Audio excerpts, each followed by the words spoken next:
Good evening, I'm Kofi Mensah and this is chale.news. July 31st has been a heavy one. The Supreme Court just handed the Attorney General power to kill any OSP case. Parliament rewrote Ghana's cocoa deal and passed 4 tax bills in a single sitting. A child has died from the Dzorwulu school bus crash, and someone buried their father despite a sitting court injunction with police watching. A lot to get through, let's go.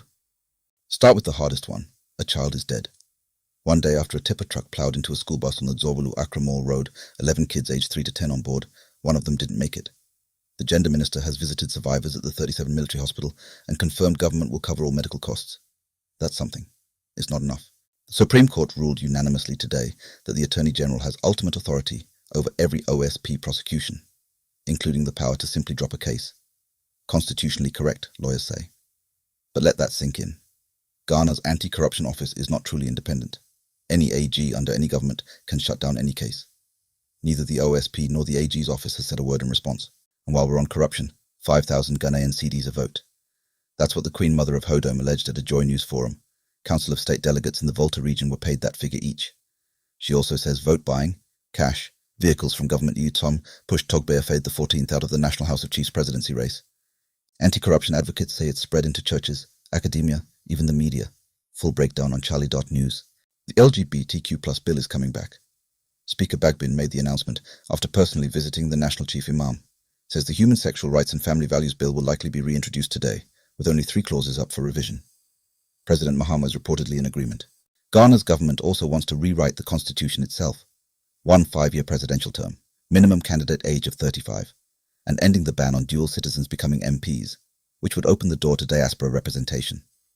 These are the most sweeping reform proposals since 1992. No referendum date, no parliamentary timeline yet. But the direction is clear. Parliament passed the Cocoa Board Bill on Wednesday. And for the first time ever, Ghana's cocoa farmers are legally guaranteed at least 70% of the international export price. COCOBOD can now raise funds locally instead of chasing external loans, and more beans get pushed toward local processors. Historic shift for the sector. Same parliament, 1 sitting, 4 tax bills, excise duty, customs, income tax, VAT, all passed. This is Ghana's IMF program reshaping the tax code in real time. Every business, every household will feel it. Full breakdown on chale.news. Otumfuo has acted. The Asantehene formally destooled the longest-serving paramount chief in Asantehene history, Nana Kwabena Nsia Ababio of Kenyasi No. 2.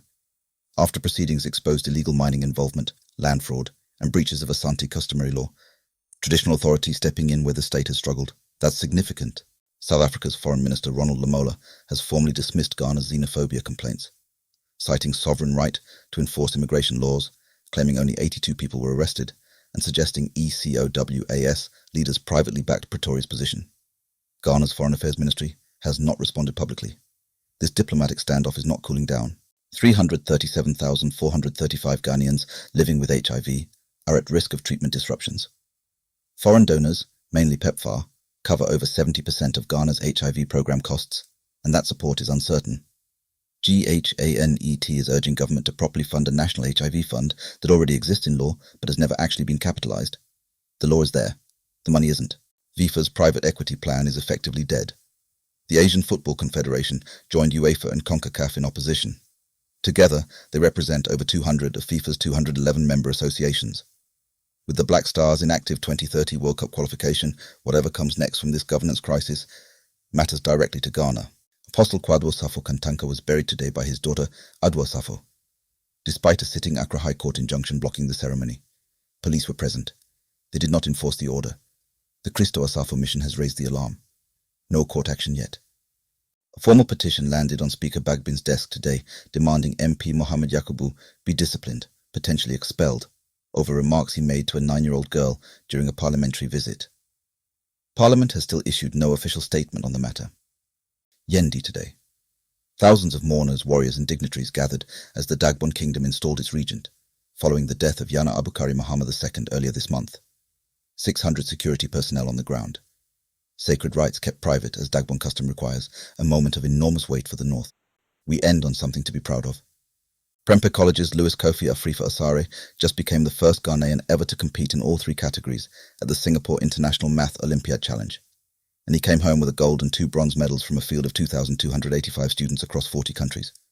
Ghana's Education Ministry hasn't said a word yet. They should. That's your July 31st evening digest. Charlie, it's been a day. Every story fully reported at chale.news. We'll be back with more as the night develops.